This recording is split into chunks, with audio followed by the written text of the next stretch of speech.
Oh, What were you just singing? It was. I'm not gonna sing it. I was just singing. Throw you under the bus. Yeah, don't do that. Don't do that. So we are more than halfway through January 2026. True. In like another week, I guess this will be going on Friday. So in another week, we'll be 1/12 of the way through 2026 already. Crazy. Time flies. And I'm looking at my calendar, and I'm pretty much booked out on podcasts until, like, I've got bookings in August now. Holy moly. Which is just crazy. Everything until August is booked out. And then I've got, we've got all of our competition for sure finalized on the 19th of September. Yep. I got invited to speak at Keto Palooza, like the first or second week in October. Where's that one? Kentucky? Yeah, Louisville. Okay. And then you are right back into the holidays. So like literally, I'm looking at my 2026 calendar, and it's already pretty much spoken for, which is kind of wild. But when you look, I don't know if most people look that far in advance, but that's why I bought one of those big ass calendars, that wall calendar that has all 12 months. Because when you're just looking at your phone screen, or even just a single page 1 month calendar, or even just the week, it's like you lose sight of everything that's coming up. You lose sight of how time flies, you know? It does fly.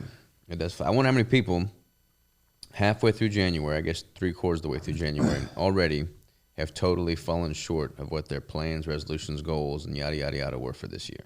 Probably more than not, which is unfortunate. I think that's kind of a trend every year. Isn't it? Don't they say like X number percentage of people fall off within 2 or 3 weeks because they make such unrealistic goals and unsustainable goals? Yeah, they attempt too much at one time. Like they try to overhaul everything, and then it's unsustainable.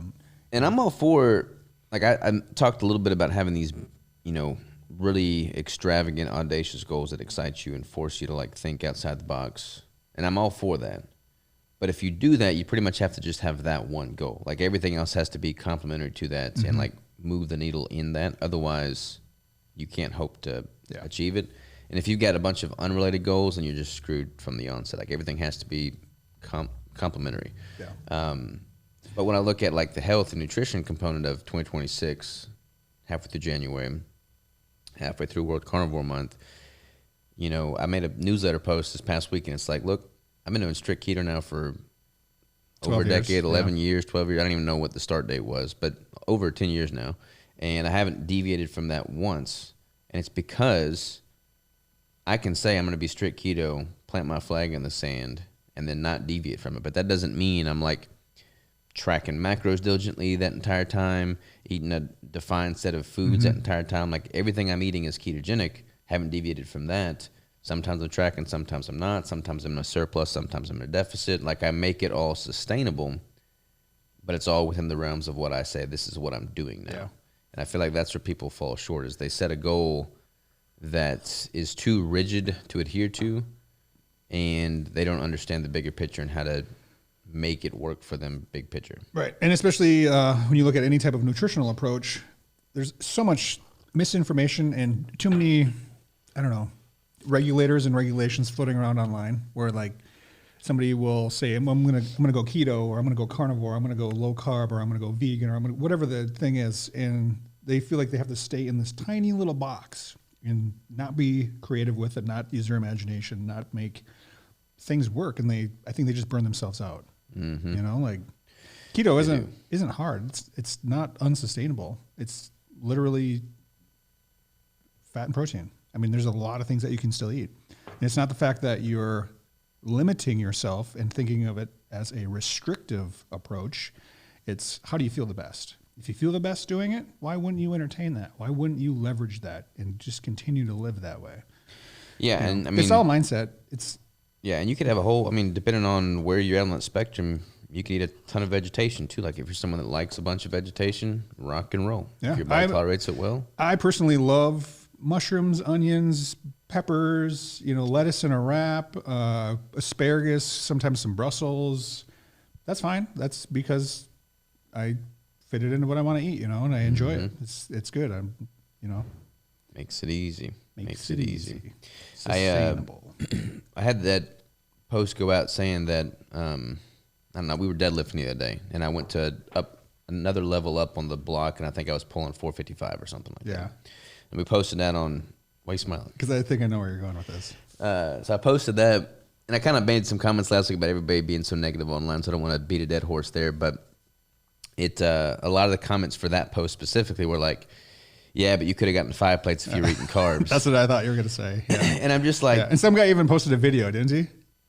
Some guy commented back on one of your posts and said, here's where the carbs come into play when you get 6 plates or 7 plates or whatever he said. And it's like, all right. And it got me thinking, it's like there is a certain subset of people who you will never make happy. And it's with that with every industry, every genre, every category, every niche, every topic.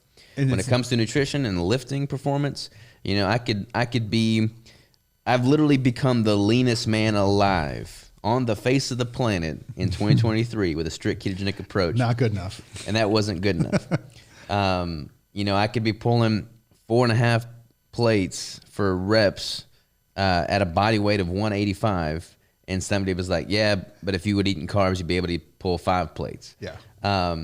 You know, we could have like the cleanest ingredients in the freaking world in the bricks. I could literally go to Brazil, cut down the cacao trees myself with a machete by hand. I have been in Brazil, but I could literally cut down the cacao with a machete by hand, and then like do everything like without any processing machinery whatsoever, like literally by hand, pressing it with my feet like grapes and wine was made back in the day. And somebody would complain that the machete I used didn't have the right handle wood in it.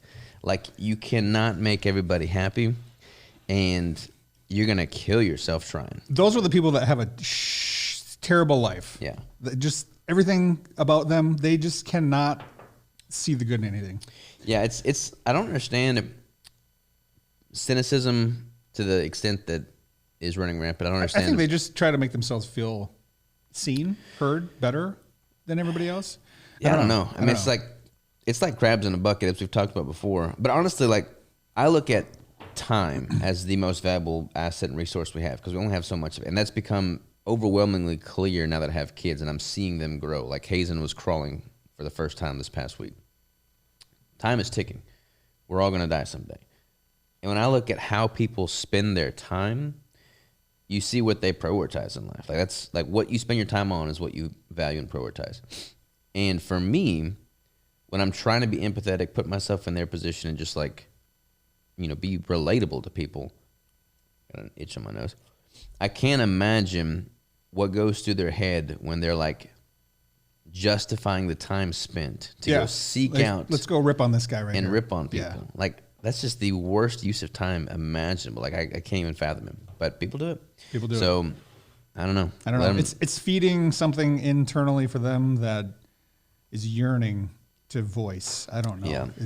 They're just not my kind of people. Not my kind of people. I'll tell you who is not my kind of people, though. The people that have been with us for the long haul. I mean, we got a lot of them. We got a lot of them. I made that comment about the negativity and being positive on my newsletter, and I just was inundated with positive comments of people like saying, hey, we've been with you for the long haul. Because I've been writing that newsletter, 7 Set Sunday, for 10 years now, man. Wow. Yeah, I started writing it back in 2016. It's 2026 now. And crazy. I've put out one a week since 2016.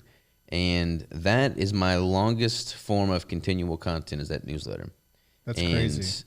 Yeah, man, it's just steadily grown. It's not been a hockey stick. It's just slow and steady. But the people that are reading them know me personally, because like they knew me when I was, you know, I'm still broke, but they knew me when I was like, had nothing to show for it, had no business, had no assets, had no family, had no nothing.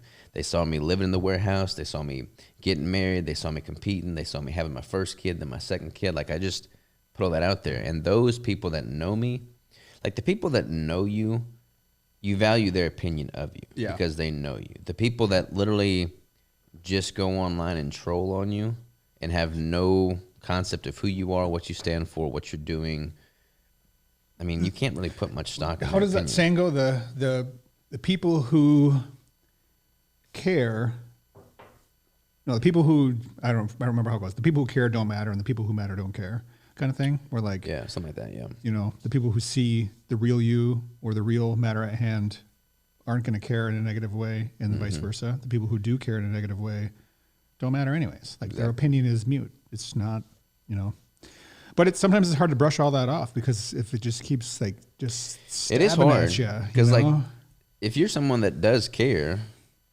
you want to make a positive impact, and you kind of use the feedback you're getting as a litmus test to the impact you're making. So like you notice all of it, but you just have to like set yourself aside and be like, okay, where is this coming from? Is it meant, who is this? Yeah, is it delivered with legitimate intentions of trying to make you better and more valuable, or is it just simply hate? And if it's just simply hate, then I mean, like, what good is it? Block. Yeah. Anyways, I kind of digressed there, but that was on my mind a lot this past week. And then, tangibly speaking, we've had like these themes for the week, and last week's theme was all things Natural State Savages 2026. So we got a lot of work done for the competition this year. We got the website pretty much updated. Yep. We got the poster finalized. We got the venue locked and loaded. We got confirmation from some of the judges, the polygraph, the photographer, the MC, the expediter. Tanning, hair and makeup. Yep. Anything else? Those are the big components. We updated the website links. Yep. Except for the hotel booking link. That one's not been We're updated waiting on yet. the hotel. Prices are not increasing for registration for competitors. Correct. Also, we're going to still do the free crossover, so you can compete in multiple categories. We're going to change a little bit of the dynamic to how the show is going to be run. We may have some scheduling changes, some time fluctuations, just for convenience. We have a tighter time window this because they're going to have a play that day, so we have to hard out at 4 p.m. So we've got a little bit tighter window, but now that we've done the show before, we can be more efficient. And I think it'll be better. Totally.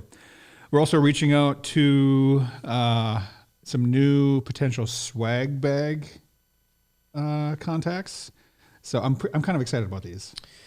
The goal is to have like the best swag bag. I think we definitely did that last year. Last year there wasn't there like $200 or more? It was like $250. I think it might have been almost $300 worth of stuff in the swag bag, which is double what you pay to even register to compete.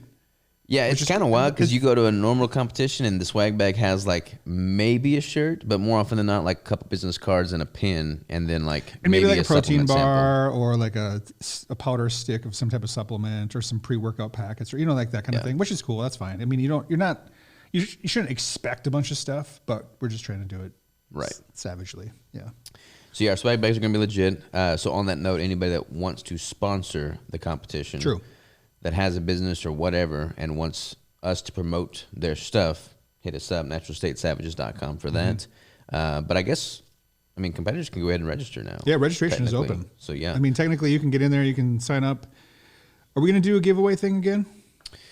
Maybe not right off the bat. Well, we'll see how it goes. Yeah, we'll do some brainstorming on that. I wanted to just get everything up and operational so we can hit 2026 off with that not being a bottleneck. So that's up for grabs right now, the 19th of September. Be good. Yeah. I'm stoked. And we do have a lot of people that are kind of on the fence already, thinking that they are planning on doing it. You know who you are. Hop in there. Get registered. Don't be on the fence. Just do it. Just do it, because once you have that hard date on the calendar, then it feels real. Yeah, I feel like a lot of people, competitors especially, are guilty of this, is they kind of know when the competitions are, but they don't register until, and this is not me speaking as a promoter, this is like me speaking as a competitor, but now that I am a promoter, I see both sides of it. But they'll hesitate to register officially until they kind of see how their body's looking, so that they can not commit until they feel they're ready and that they're going to have a good showing. And now that I am a promoter, from a promoter standpoint, that sucks. Like, I don't like that at all, because then you have no actual idea of how many competitors you're going to have. Right. It's just a massive guessing game. It's just not optimal. But from a competitor standpoint, I never did that. I never will do that. As soon as I know when I'm going to compete, then I book and register as soon as possible, because then I can put that on the calendar. It's set in stone, and then my mind has that date solidified in my vision every single time I walk into the gym, every single time I step on the Stairmaster, every single time I prep my foods, every single time I do anything. I know that I'm working towards a very defined set date. It adds that extra little fire under your ass. Yeah.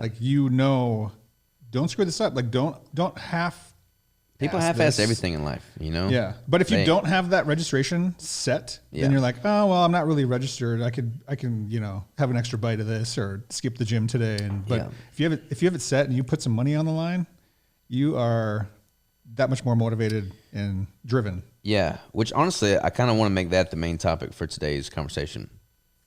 Just unwavering commitment, you know? Mm-hmm. I wrote about that in the newsletter too. Mm-hmm. I saw that. If y'all aren't on the newsletter, you're missing out. But we're doing meat and bricks for the month of January, World Carnivore Month. And I just committed. I'm like, okay, I'm eating meat and bricks.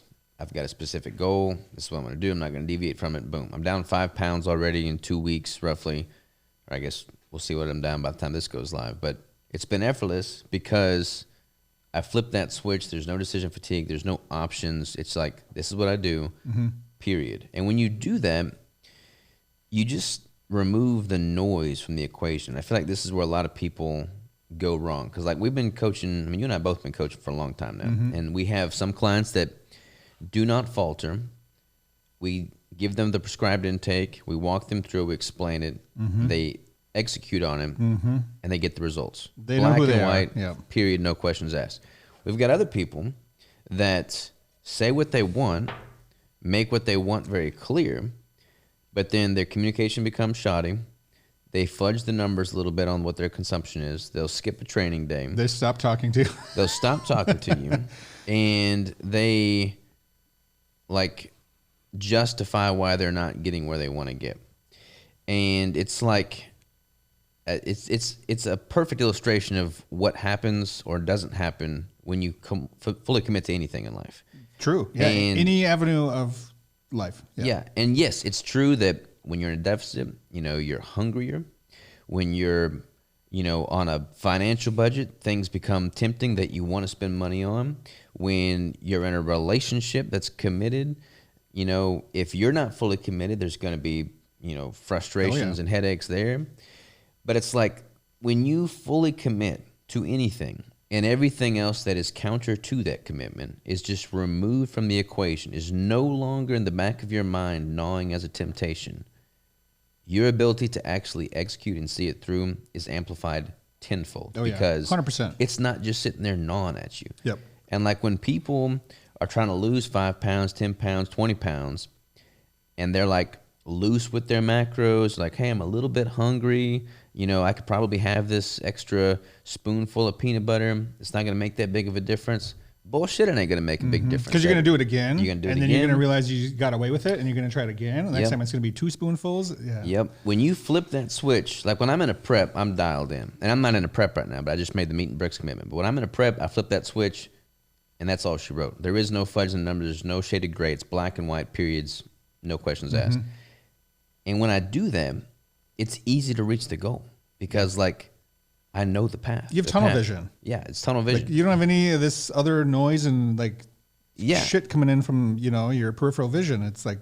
And people argue against that, saying, yeah, but that's not sustainable. You know, there's more to life than that.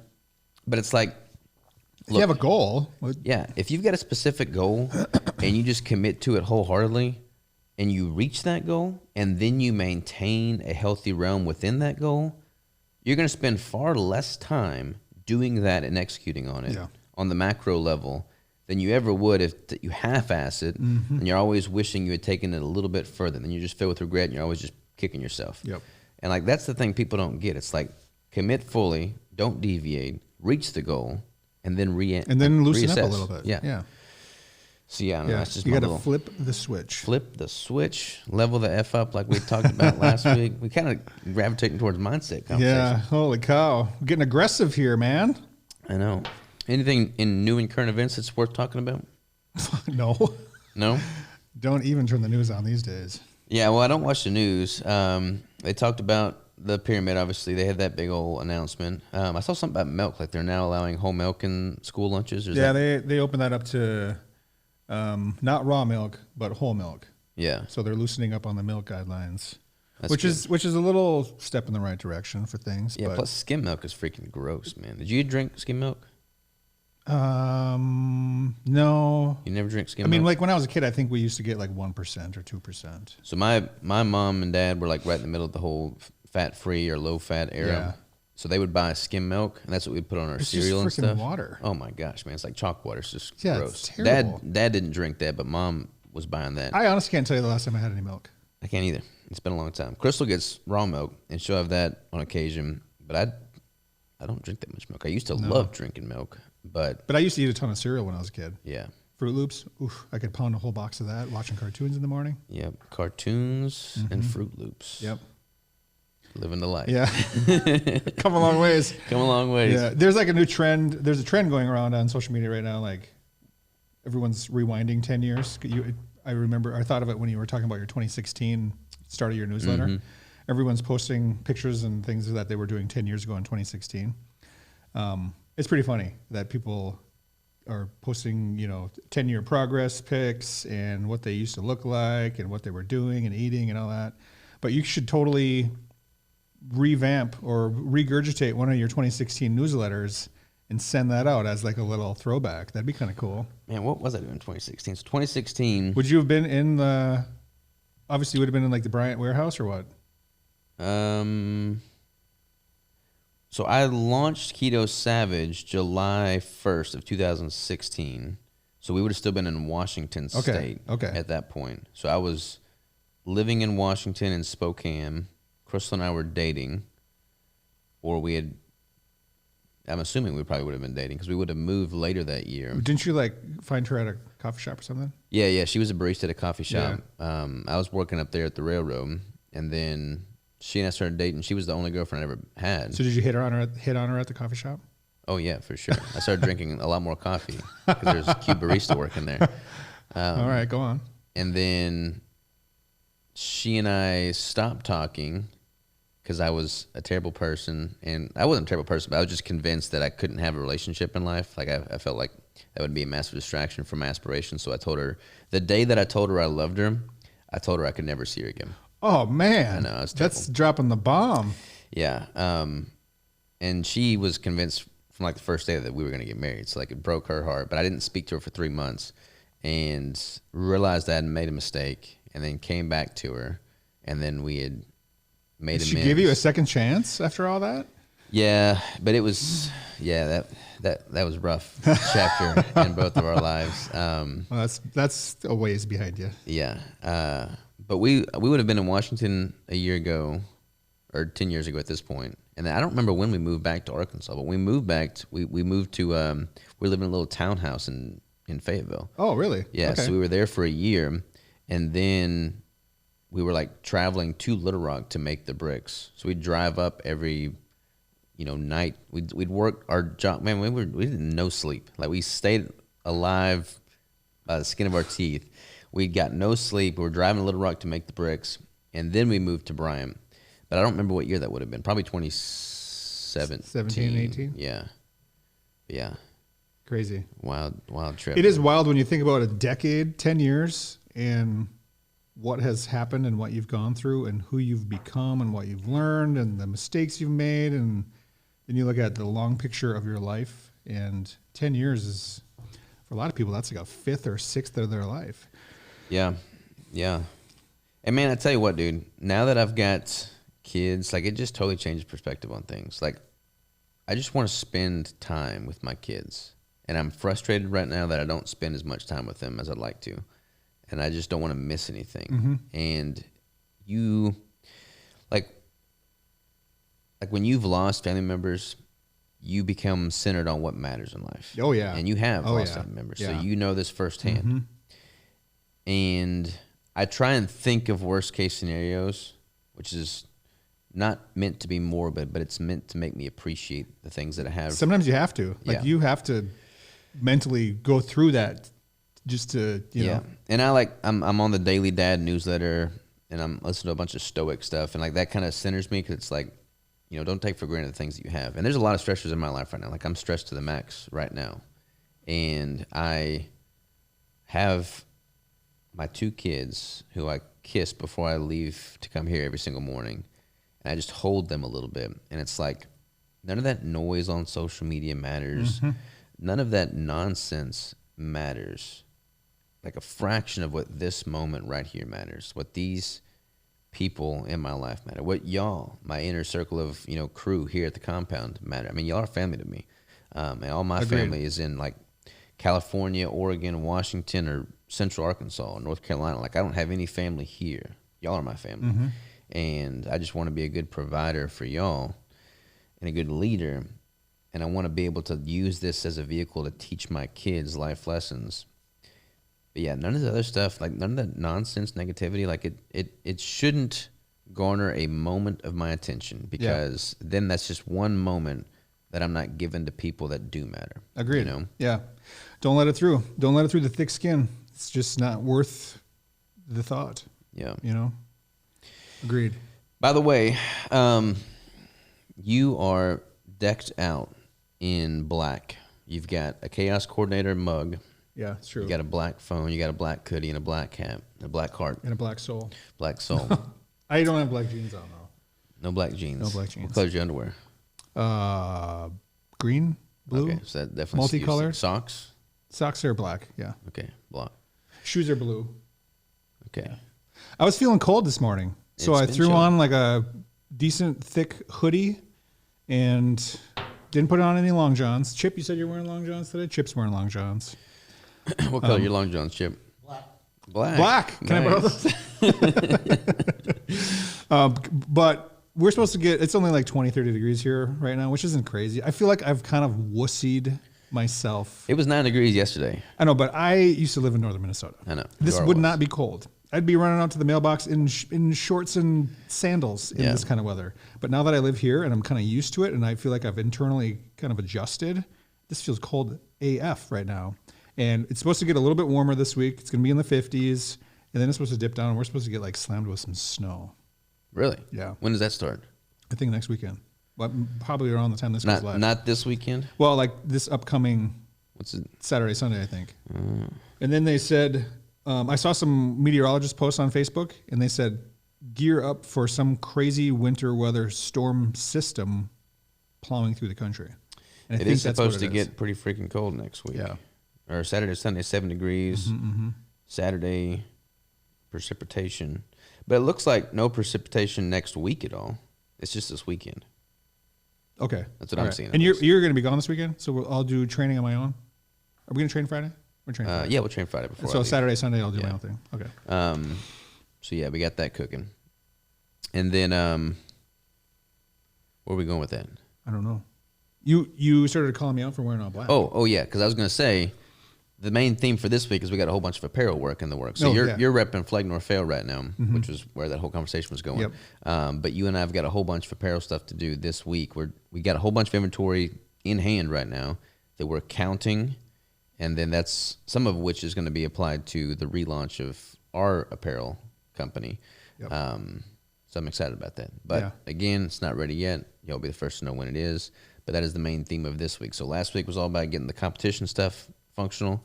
This week's all about getting the apparel dialed in and prepping for that relaunch. I do like that we kind of compartmentalize, what we have going on. Otherwise, I feel like we have to. You more so than me, but we just bounce from like this to that to this to that to this to that every single day. Yeah. And if we have kind of a primary focus for even a part of the week or the entire week, and it's like, okay, we're going to gear up and do all this kind of stuff, it definitely helps keep things orchestrated. Yeah, big time. Yeah, I feel like if we don't do that, then... And some things are like time sensitive, so we might be deep in the weeds on apparel, and then we have something that comes up that's related to a vendor for one of our ingredient supplies. Oh, yeah. We have to just address that then and there. But for the most part, having like a theme or a topic of primary focus is key. Yeah. So agreed. All right, well, let's call it a wrap on this and start working on the apparel stuff. Rock and roll. By golly. How long we in, Chip? 30 minutes. 30 minutes. All right. Ta-ta for now, y'all.